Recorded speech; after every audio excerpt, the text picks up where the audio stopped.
Anger is the silent saboteur we rarely talk about, yet it profoundly shapes our mental and physical health. Welcome to PhD with Woman on It, Hack the Future, where we uncover the truths that helps us thrive and leave positive notes. My name is Beata Young, and today's PhD Positivity Hack delivered will be by our guest, Bronwyn Schweigert. Topic we are diving into silent saboteur, how acknowledged anger impacts your well-being. Episode 168 starts here.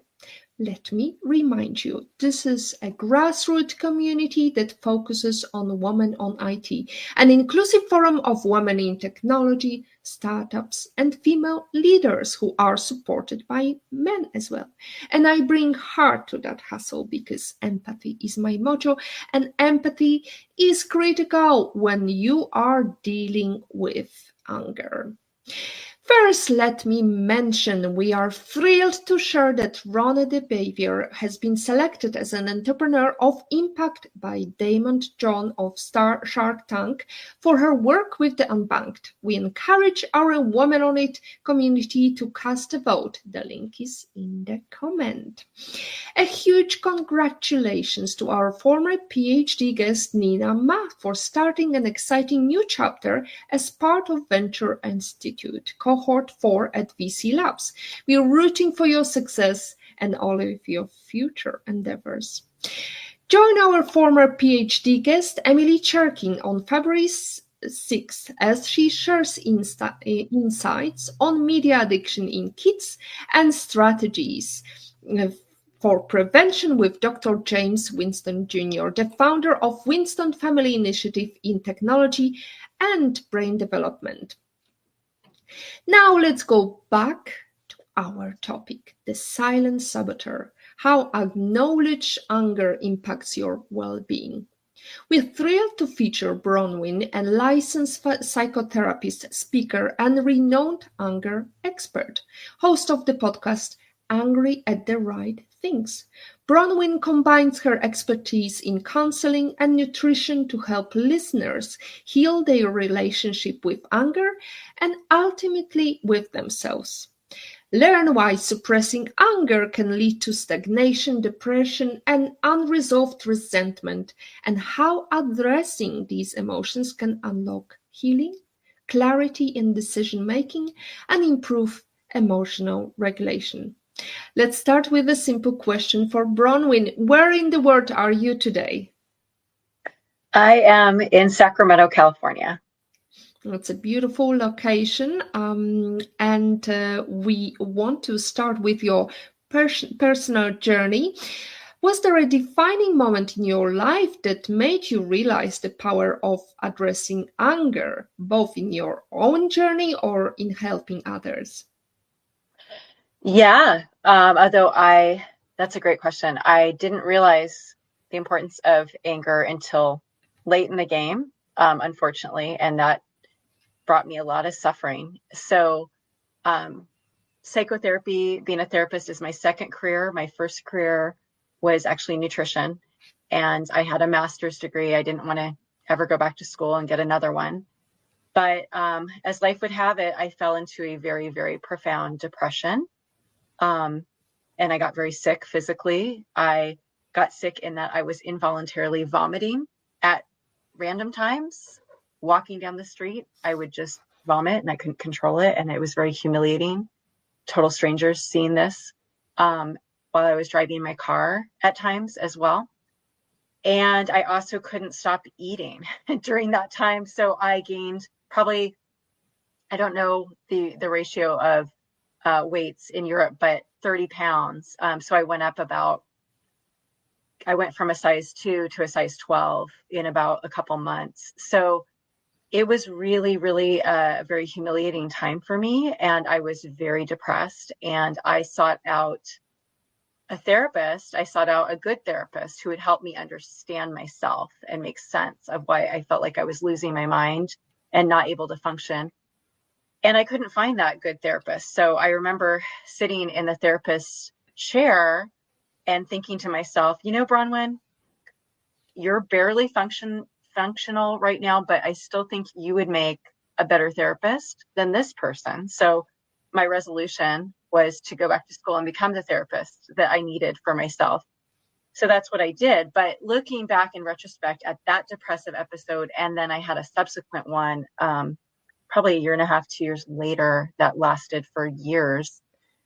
I see the common denominator was my own suppressed anger, both those times, and how I disassociated from my anger and how sick that made me physically, mentally. And I, as a therapist, started seeing this in my clients, not just with depression, but with anxiety, panic attacks, even mania. That's the common denominator. So that's kind of why I decided to specialize in anger, because I feel like anger is the one emotion that no one seems to understand. Even therapists, even the mental health community gets it wrong. So Why do you say they get it wrong? What do they get wrong? oh yeah. So a lot of therapists will say, let's manage it. Let's do anger management. And I really have come to strongly dislike that term, because we're looking at anger as if it is inherently problematic, and as if that person who is angry is problematic, as if their anger just purely comes from inside of them, like they act in isolation. And we don't see that anger is a relational problem. It doesn't happen by ourselves. It always needs another person to be catalyzed. And we need to look at that dynamic. Why is that person angry? So I view anger as like a light on the dashboard of our car. And it says, hey, check the engine. Something's wrong. And our goal with checking the engine is to bring about resolution. And so if we can see anger as a barometer, as a warning that something is off and needs correction in our lives, and it is relational, then we don't see it as inherently bad. So anger management treats the symptoms. It says, okay, do some deep breathing, go for a walk, blah, blah, blah. But it's not looking at anger as something to give us wisdom. Let's see what this anger is trying to warn us, trying to tell us about. Mm. So also, it's very interesting that you talk about anger management, because in the business world, everybody is like, oh, you have to have some anger management issues, whereas you debunk this myth of anger management, and you find the positives of anger, because it is a reaction response. So how do we recognize the root cause? Because sometimes anger comes out of this build-up, that all of a sudden comes unexpected during conversation with your loved ones.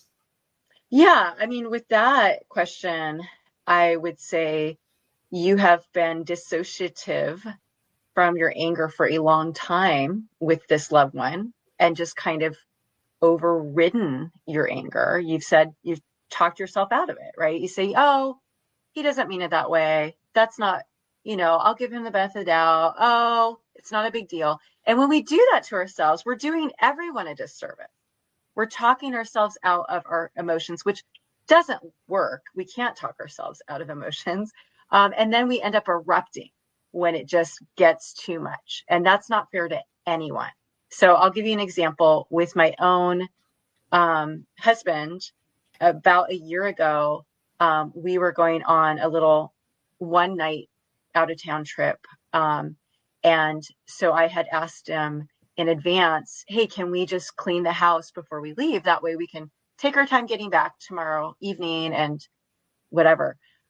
So he's like, sure. So it's, I start cleaning, and he's still sitting there on his laptop reading the news. And so I realized, like, I have a choice right now. I can either tell him right in this moment, Steve, I'm starting to feel resentful because you told me that we'd both clean the house, and I'm starting to clean and you're still on your laptop. Or I can talk myself out of it and go, he'll start in a few minutes. And I chose to say, Steve, I'm starting to feel resentful. And he goes, oh, okay. And he immediately closed his laptop. And that prevented me from being really angry 5 minutes down the line, should he have stayed on his laptop. And it really was best for him and best for me. And it was a win-win. And so that's just a real easy example of that. But that takes maturity, doesn't it? Because when I was young, I was very angry, and I remember dealing with my daughter's teenage anger. That was a very difficult time because I think the process of developing our brains takes time. So, would you agree with that? Well, I will say what it takes, and this is really fundamental, is it takes us healing our relationship with anger. And so we can do that by just, when someone is, not coming through in the way that we expected them to, before we say or do anything, we just start with going, okay, you know what? I'm feeling angry right now. And that's okay. That is so okay, because this was the expectation and it's not happening. So I'm okay to feel that. And then we can say, where do I feel that in my body? Oh, I feel it in my chest. Okay. Yeah, that's okay. Here's my anger. I feel it. So if we start just doing that, that goes a long, long way, saying it's okay. And then the second step, what is this anger in my chest want to say or do? What is it there for? What do I need right now to be responsible with this anger? Okay, maybe I need to hold this person accountable. Maybe this is the 10th time this person has done this, and I see this pattern that occurs over and over. And so I need a boundary. Maybe I need to give this person an ultimatum. Maybe I need to just be assertive because I've never done that before with this person. So I can say, hey, B, we were, scheduled to meet at this time, and you're like 10 minutes late, and this happens a lot. So, I'm feeling kind of frustrated with that. Can you tell me what you think that might be about? So those are all ways that we can be responsible with our anger. Notice I didn't yell, I didn't scream, I didn't disparage anyone. There's no need to do that if we learn to be responsible with our anger in real time. So those are some examples. These are great examples. However, I remember from my time with my daughter, the screaming was immediate reaction. How to vent without screaming? Is there other techniques you could recommend apart from these overthinking and thinking positives and acknowledging? And sometimes the answers may not come. Yes. So I was actually trained as someone to do, what is that called? Escalation techniques. So de-escalation, that's the word. De-escalation. So when I say that, think like someone who is called out to go with first responders when there is a potentially violent situation. That's what I'm talking about. And so when you are trained in de-escalation techniques and you are sent out to something that you said screaming, something beyond screaming, something that involves potential violence where there is a weapon of some sort, what we're trained to do as de-escalators is to validate that person's feelings. So let's say John has a gun and his ex-wife, Karina, is there, and she is, and he's pointing it at her. And so you come and that's all you see, and you're a de-escalator. What I would do is I'd say, John, I imagine you are so infuriated with Karina because she's your ex. She's coming around to pick up the kids. And I think you might feel really humiliated by her. Maybe some of the things she's saying, maybe that she's fighting you for custody. John, I don't blame you for feeling that way. So that's how I start. And you know what happens is John starts, it literally calms the right hemisphere of the brain. And John starts to go, yeah, thank you. Oh my God, someone understands how I feel. You just named how I'm feeling. So I named, you feel angry. I imagine you feel humiliated. So I'm guessing, but I'm naming feelings that are probably close to what he's feeling, if not what he is feeling. So that calms, we call it name it to tame it. That calms. So we lead with validation. We lead, and that is empathy. Empathy is imagining what that person's feeling and naming it. So with your daughter, B, it's so counterintuitive, and it's not easy. I'm not going to lie. With a daughter, a teenage daughter, it's not easy because you're so activated yourself. But if we can just, breathe. So breathing would be helpful here. Breathe and go, okay, what do you think she's feeling right now? Well, I know she's angry because she's screaming. So I'd say, my daughter is Edie. I'd say, Edie, I hear how angry you are at me. I hear you loud and clear. And you know what? I actually don't blame you for being angry, because I know that you really hate that I have this rule for you. I know you hate that rule, and I see that is hard for you. That's hard for you because you are 17 and you feel like you shouldn't have that level of boundary, that I should trust you more, like your best friend, her mom trusts her. I get it. It must be really hard for you that I'm limiting you and I'm not trusting you more. So I just would start with that, and that's going to calm her down.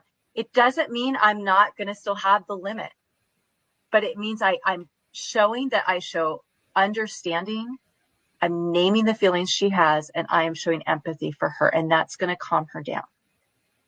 It's amazing what you mentioned about negotiations. This is something I came across some interview with a professional negotiator, with hostage negotiator. Mm-hmm. And he mentioned that actually knowing your oppressor's name and Mm-hmm. letting them know your name is actually cutting this edge between, and this anger towards us is slightly diminished. That's very powerful technique.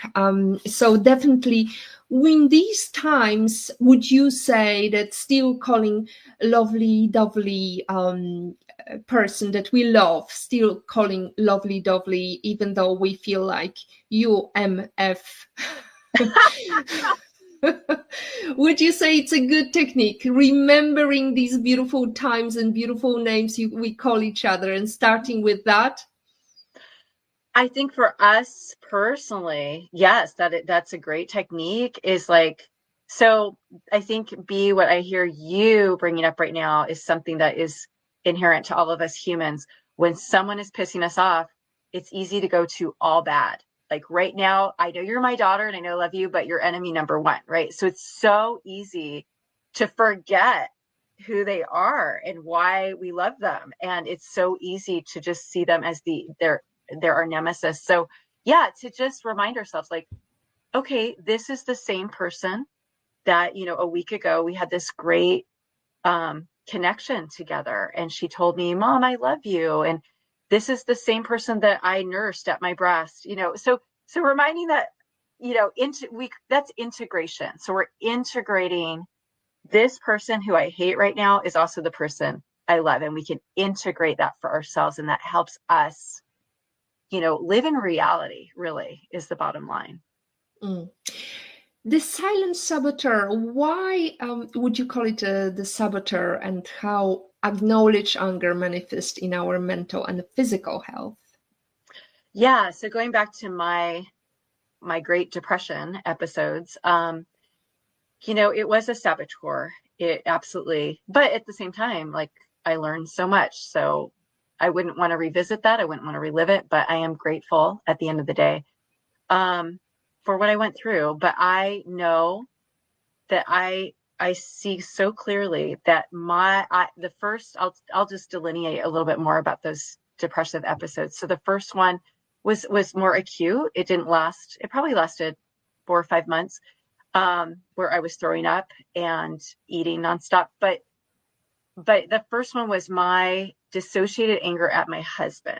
So we had just moved to a new city, and it was only an hour and a half away from where we lived before, but it might as well have been the dark side of the moon, because I knew no one. I didn't know a single person. I did not have employment at that time. I left the job behind. We took this move was for him and his job that he got. So I was just alone. I was so incredibly lonely. And one night, a few nights after we moved, actually, I just looked at him, and I don't remember what I said. I'm pretty sure I looked really desperate for him to empathize with me, because that's what I was seeking. And, he didn't do that for me. He refused to do that for me. He withheld that empathy from me. And I know now that was because of his own guilty feelings, because he knew that the reason I was struggling so much was for his job that caused us to relocate. So he was kind of not wanting to feel more guilty by giving me that empathy in that moment. But for me, I think I was just so triggered. I felt like he was absolutely failing me. Like, it felt like such a betrayal. He's my life partner, and he's not showing any empathy or kindness or understanding for me when I need him so desperately. So that anger that I did not acknowledge just went underground, and it literally stagnates in our bodies. Just because it's invisible doesn't mean it's not real. In fact, I believe anger is as real as this chair I'm sitting on and this laptop I'm speaking to you on. So it stagnates in our bodies. And that was the minute I started to fall into the Great Depression.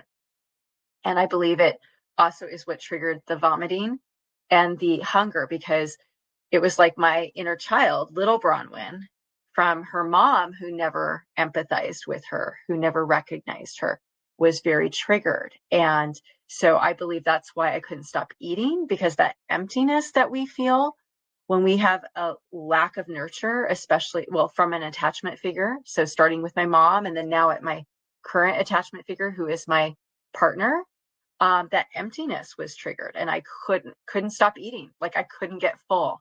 I believe that's why I was vomiting, because that's where we store shame, is in our gut. And I believe I was experiencing a lot of shame that little Bronwyn felt when her mom refused to look her in the eyes and give her any empathy. That requires a lot of knowledge of psychology and a lot of maturity in terms of you revisited your childhood trauma, and you could establish what that trauma was. Mm-hmm. Can everybody deal with anger without psychologist's help? Well, you say, B, that it's psychology, but I'm the only one in the therapeutic community who says these things that I know of to this degree. So I don't see it as psychology. I see it more as just self-reflection, self-awareness, self-knowledge. If we get to know ourselves, if we stay with ourselves, if we take time to just pause and reflect and go, what the hell is going on with me right now? And that takes time, and that takes commitment, and that takes us being true to ourselves, us prioritizing ourselves, which takes time. But if we do prioritize ourselves, if we sit with ourselves and we say, what am I feeling right now? Why am I feeling like this extreme right now? What's this about? We will. I believe our inner child wants us to know, wants to communicate with us. And she does that through our body. Our body is always speaking to us. So when we have insomnia, when we have migraines, when we have digestive disorders, when we have vertigo, when we have, chronic pain, or even autoimmune disorders, I believe our body is speaking to us. It's saying, wake up. I'm trying to tell you something. I need you to attune to me. I need you to prioritize me. I need you to let me share what I'm feeling with you. I want to share that with you. And so we can work together as a team to do something about it.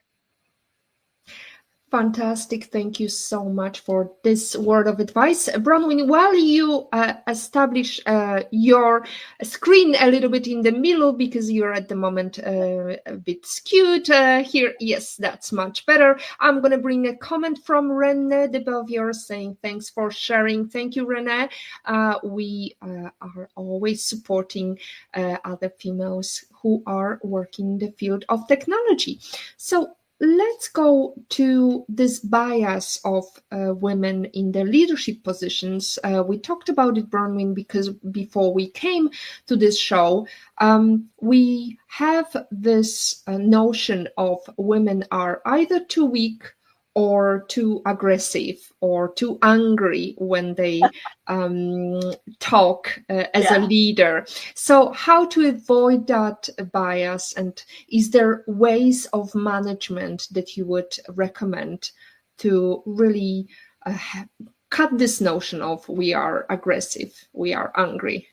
Yeah, I mean, I will just name that sounds like misogyny to me, and I believe that women absolutely buy into misogyny. So the first step would be saying that's misogyny, and I refuse to be a part of that. I refuse to ascribe to that as a woman.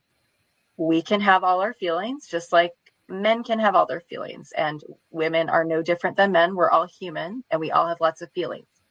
If a man feels emasculated by a woman, that's their problem, not ours.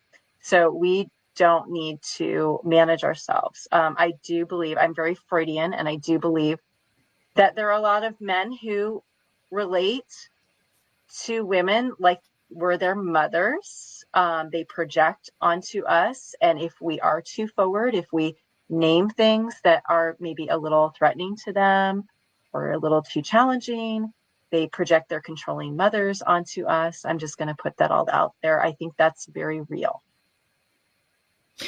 Do you think societal expectations influence how we handle anger? Because boys are okay to just beat each other. Yes. Whereas girls have to behave properly and dress properly and not scream at the top of their lungs.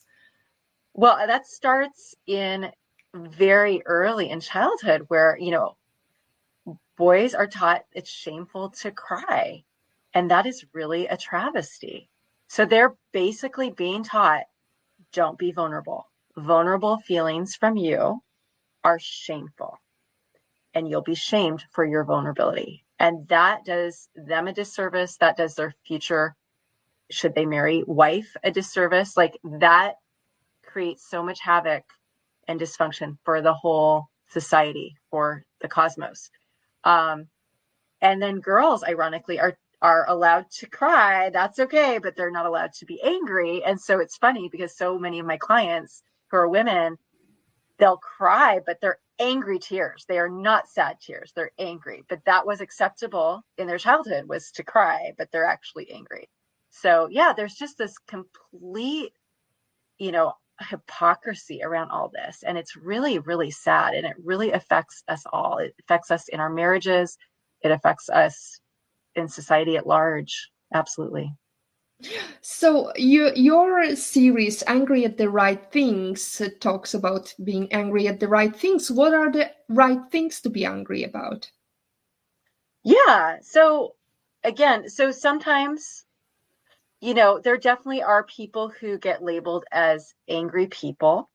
I don't like that term because that's like saying, oh, she's a breathing person. Okay, we all have anger, whether we show it or display it or acknowledge it or not. We all have anger, all humans. But there are some people who just seem chronically angry all the time, angry at the world. If that, and I've been that person at times. So that is really on me to go, why am I always angry? What is going on? What's at the root? So go to the root. Why am I triggered all the time? Where is that coming from? And to look into that and to be responsible for it and to bring resolution to it. But then there's also people who are just going through life and they live with a partner who is just infuriating, like objectively infuriating, who gaslights them, who dismisses their issues when they bring them up. There's also things like that. So that's, we need to look at that. We need to follow the root. We need to see what's going on. Well, I have a partner who dismisses all my feelings, who minimizes me, who gaslights me. So we just have to lead or follow the anger and see what it stems from and bring it to resolution.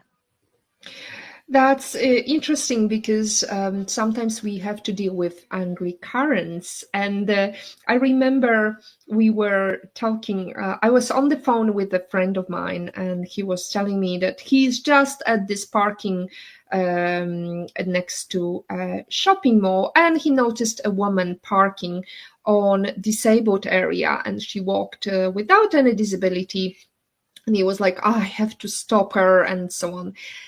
And really, is that the right point to be angry about? Or would you advise people to let go of these little angers that may escalate into something deeper? Well, okay, so B, let me ask you, you mentioned parents and then you gave this other example of this person who they weren't related. So can you say more about the parents? Because I think that everyone's ears are probably perking right now when you bring that up. Well, it's interesting because, he strikes me as a person who wants to do the right thing for the world to be a better place. So I get it that he was very upset about this woman who parked at the wrong spot. However, on the other hand, like, we have to sometimes let go of things and let them pass because there are too many things to worry about. So was Don't you this a think? parent that you're referring to, or? No, that was not my parent. That was just a friend who was talking to Oh, me about some unrelated things, and all of a sudden he noticed this woman, and he was telling me, like, I've got to stop this conversation because I can see this woman. She's parking on the okay. disabled parking, and so I'm just wondering, how do we deal with these situations that Well, we feel are let me ask you one more thing. injustice? Is Yeah. this friend of yours, does he represent like an angry parent who's just mad at things that maybe don't need to be discussed or looked into? Is that why you brought up the parents? No, the parents was really my experience with my daughter. So that was You were the completely parent. unrelated. Yeah. Oh, okay. Because I mean, I'm happy to talk about relating to our angry parents, like as adults too, if you want to talk about that. Well, we can delve into that topic, but first, let's relate to these kind of situations. When we see injustice Yeah. in the broader sense, we are in a communal area and we Mhm. see something happening around us. Do we react, or do we let it go, or do we breathe? What would be your technique? I wish there was like a uniform answer, one size fits all. But I think just bringing that up, you know, I think to really do justice would be, let's say I see someone parking in a handicap parking spot and they're not handicapped. I would start with reflection, self-reflection. Okay, I'm really angry right now. Why am I so angry? This probably happens all the time. It probably happens every day, and I don't see it. Why am I feeling so angry? And to gain insight. Oh, you know what? I actually think this reminds me of, like, as a kid, this bully that would claim to be disabled and he wasn't, or, I don't know, maybe there's something, but it's a trigger for me because it reminds me of this kid who bullied me or some experience I had in my childhood. And so to have that self-awareness, okay, so because when we're triggered, we feel things disproportionately in the present than we did from the past. So if, I'll give you an example. I know a current trigger for me, even today, is when I'm talking to someone and they look away while I'm talking. And that triggers little Bronwyn because that was like her life experience with her mother, who didn't ever make eye contact, like ever. And so I feel really triggered in that moment. And I need to be responsible for my trigger. My trigger belongs to me. That is not my husband's responsibility. It is not my daughter's. It's my responsibility. And so I can be self-aware. And when someone that I love I'm talking to looks away, I tell myself, okay, little Bronwyn, it's okay. I know he's looking away right now, but he is still listening. He is. And that's okay because I'm listening too. And what you're saying is really important to me. And I hear you. So that's how I manage my trigger. Hmm. So now we have a question from Olga Vasina. Lovely to see you, Olga. She's asking, fabulous show. Thank you, Bata Bronwyn. You explained how to deal with an angry person. How about groups, example, hostile audience or group in a meeting? Thank you. Yeah. So, yeah, depending on how that group was. So if it's a meeting and if I'm hearing anger and I'm in the meeting, whether that anger is directed at me personally or at someone else, I would just name it. I'd say, wow, John, I'm hearing some anger here, you know? And if I had time and if I had the liberty, I might say, I just want to acknowledge that. Is there more you want to say? Or is that something we should revisit after this? Is that something we should talk about one-on-one? Like, what's going on? So, again, that's not always possible, but we really need to be creative in those situations. But naming it, I think, is step one. We name it because it's already happening. It's the elephant in the room. And by naming it, that calms that person. It gives them permission to feel angry. So it's going to help regulate their anger. That's kind of, I think, how I would move forward with that. Now, it's a great question to delve into online anger, because I think there is lots of hateful comments. Yes. And online anger. Would you be able to tell us or explain to those influencers who are creating blog posts or content online and they met with anger? How should they deal with that? Yeah, so it's interesting, B, that you said hate. I actually don't think what most people experience online is anger, it's hate, which is a different emotion. And I tend to believe that there are so many people who are just filled with hatred, and people who are filled with hatred want to deflect their hatred onto kind of anyone they can, so they don't have to feel their own hatred of themselves. That's how, sick people work. And so, online is a really easy place for those people to hide behind the screen and be anonymous hate dumpers, and so that is unfortunately just how it goes. They can feel powerful by being like a weak person to do that, but they can make themselves feel powerful. They're getting a sense of power. They're deriving that by deflecting that hatred onto you. So rule number one, I wouldn't take that personally, because that is a reflection, not of you, but of them. That is a reflection of their sickness, not of you. Because if they weren't a healthy person, they would be very specific and they'd say, hey, you know what? I don't like how you say this or do this, and this is hard for me. That's what a safe person does. A safe person will engage in a real conversation and they'll be specific.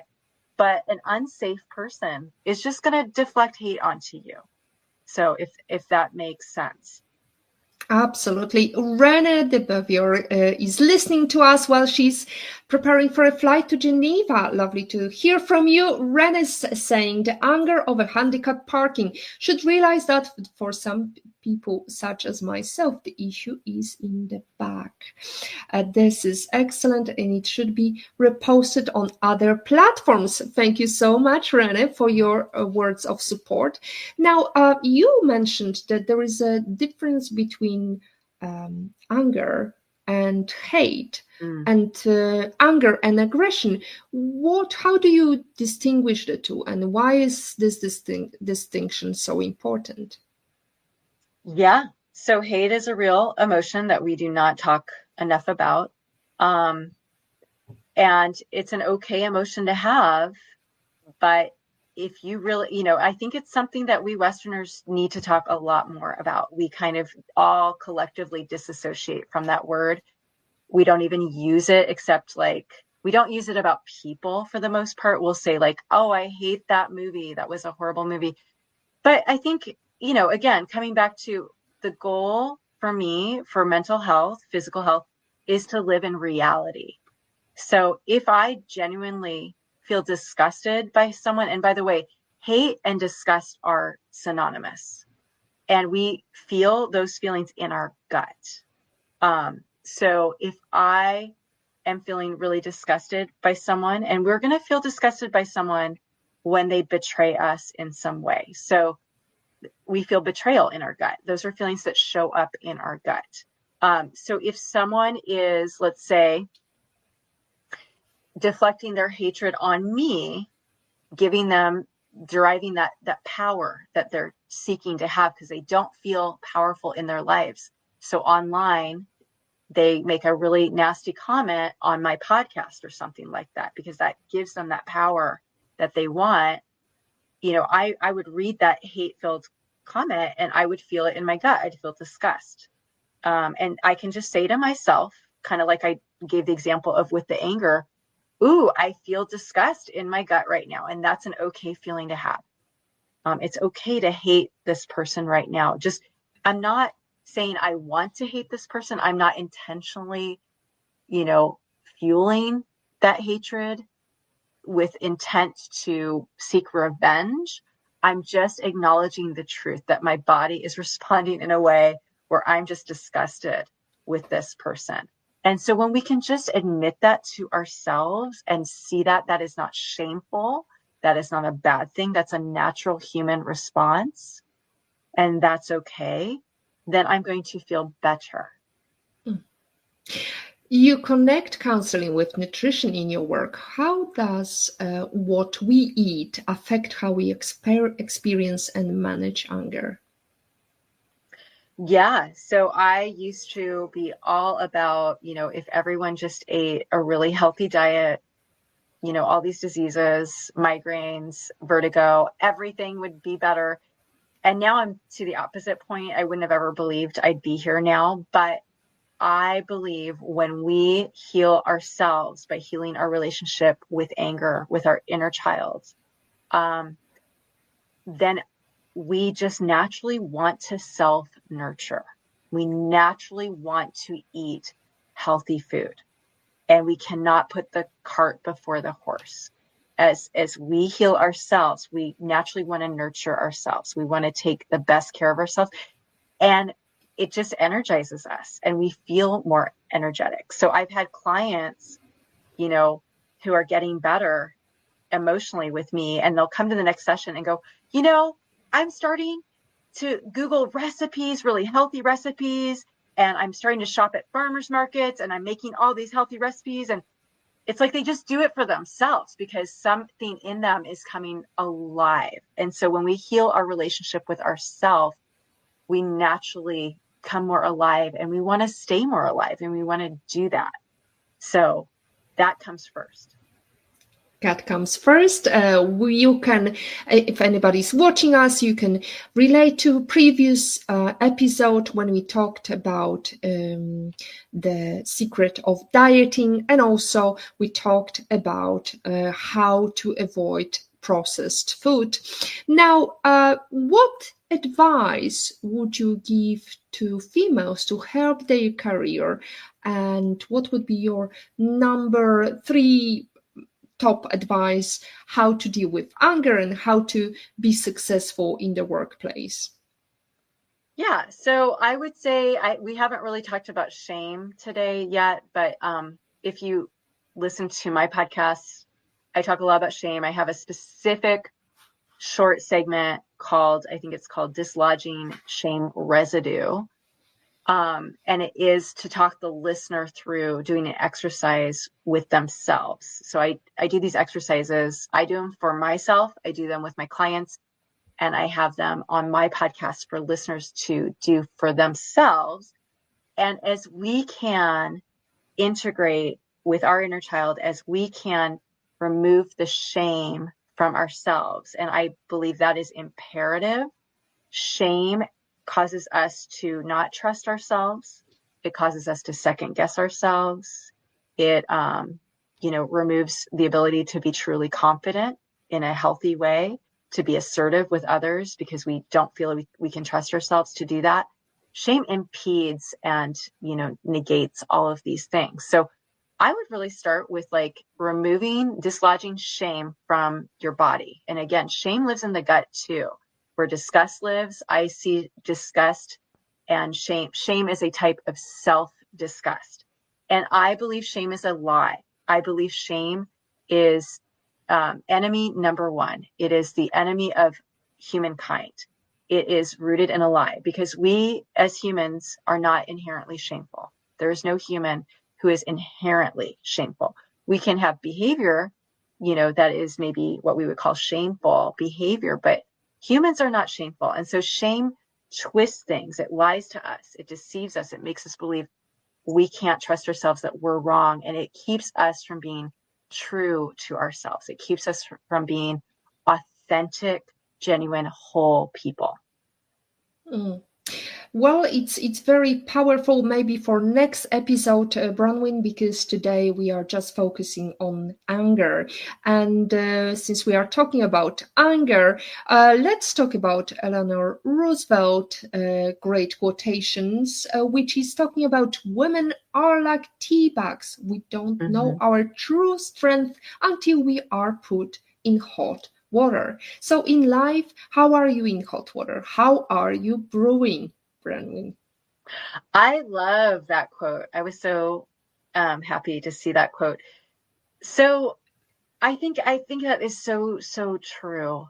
And it's a different way to look at things. Really, what Eleanor Roosevelt is doing is she's kind of creating this different lens, that suffering, that things that we wouldn't want to experience, things that are too challenging, that are painful in our lives, are also the most amazing opportunity.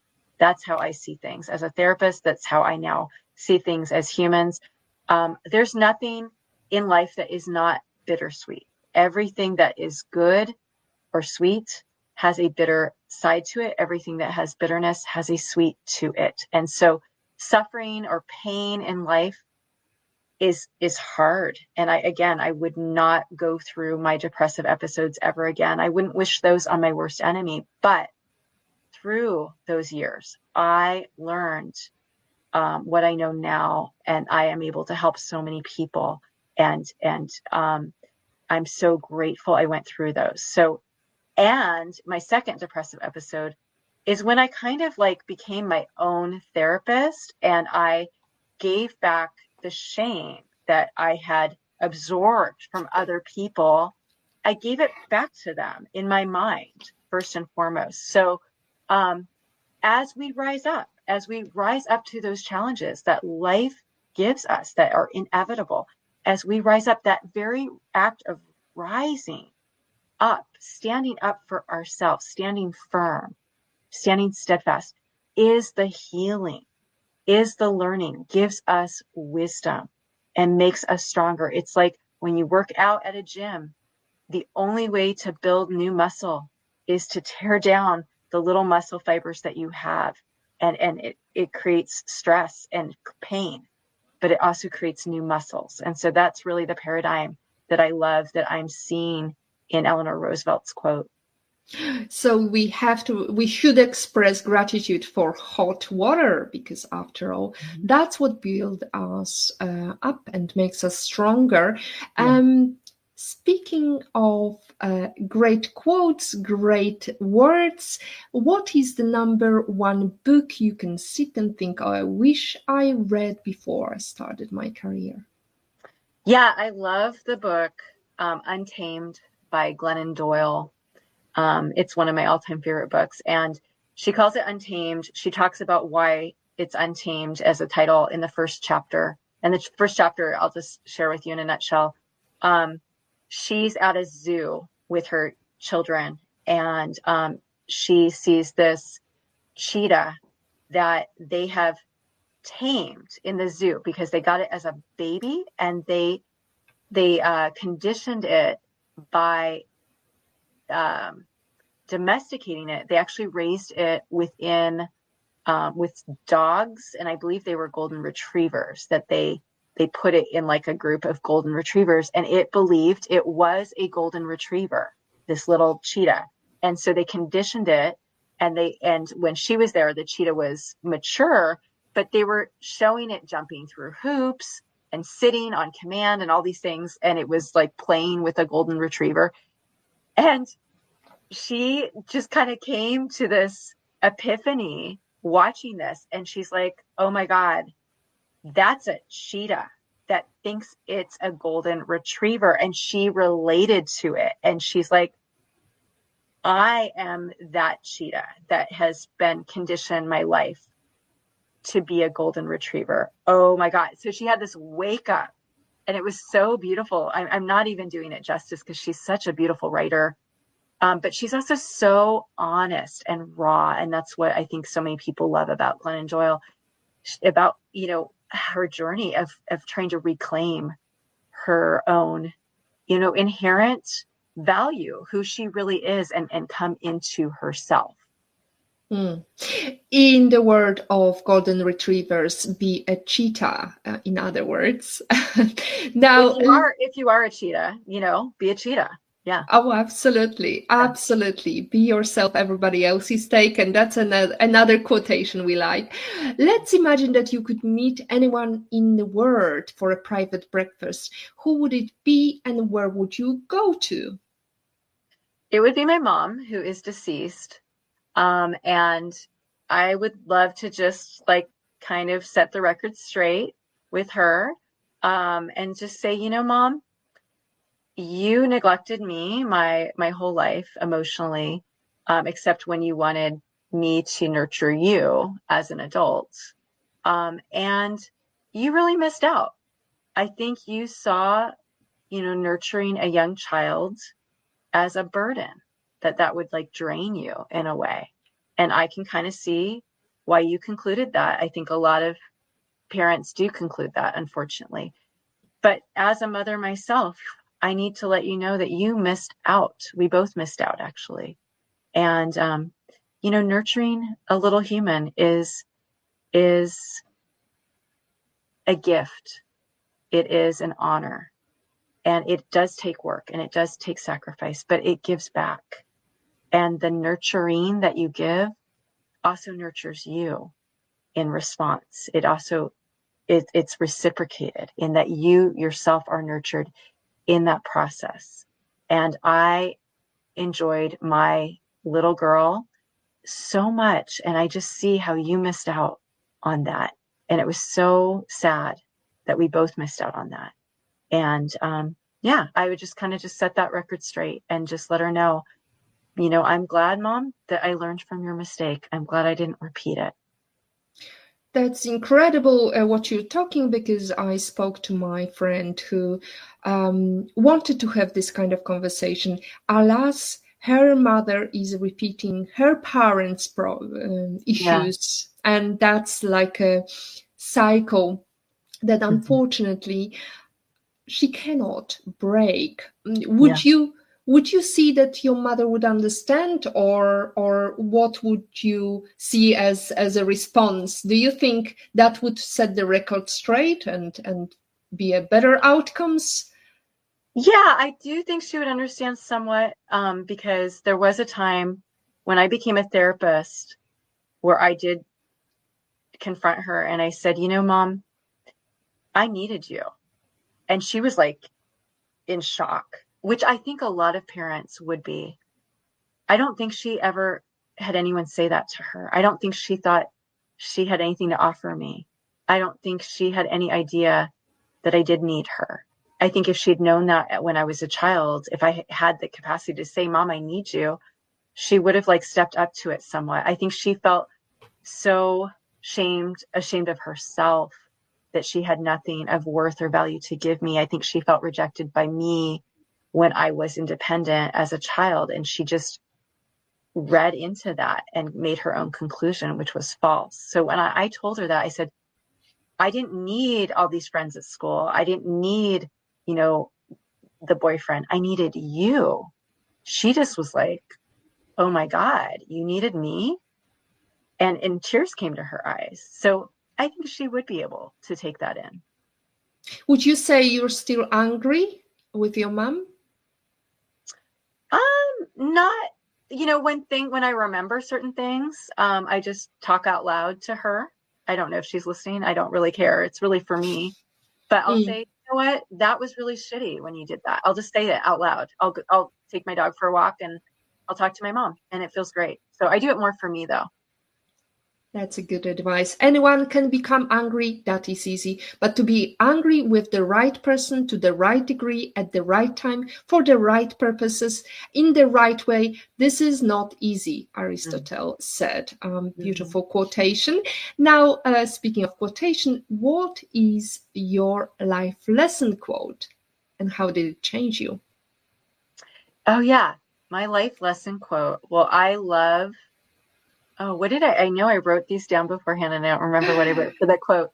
I'll help you. Yeah. Anna Isnin. And the day came when the risk to remain tied in a bud was more painful than the risk it took to blossom. That's it. I love that quote. So time is, so again, looking back to the Eleanor Roosevelt quote, that hot water, I'll have clients who say, the only reason I am the place I am today, doing as well as I am, was because things had to be so hard. They had to be so hard, kind of like the Anais Nin quote is saying, that it was harder for them to remain tight in a bud like they had done until that point. So that's kind of what the hot water does. The hot water can be that factor in our lives that's like, oh, okay, I'm going to have to rise up. I have put this off my whole life. I have never stood up. I have never risen up to embody myself fully and be true to myself. And so that hot water can be that catalyst for us and that the outcome of that is that we finally blossom. But that's what pain can do. And that's the good part of pain in our lives.